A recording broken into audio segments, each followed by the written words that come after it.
Hi guys, day 18 of everyday walking. Habang naglalakad kami today, may na-realize lang kami tungkol sa self-improvement. No one really talks about how lonely it can feel. Yung tipong habang nag-grow ka, habang inaayos mo yung sarili mo, habang nagpo-focus ka sa goals mo, bigla mong mapapansin na paunti-unti ka nagiging mag-isa. Less people who really understands what you're doing. Minsan, mapapatanong ka pa, worth it pa ba to? Pero na-realize namin na normal pala yun. Kasi sa growth, may mga taong may iwan, may mga taong hindi makaka-relate, may mga moment na ikaw lang talaga mag-isa.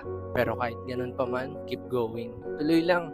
Kasi yung pagiging mag-isa ngayon, parte yan ng pag-build mo ng mas malakas na version ng sarili mo. Kasi hindi lahat sasabay sa journey mo. At okay lang yun. Ang mahalaga, tuloy ka lang sa pag-abot ng goals mo.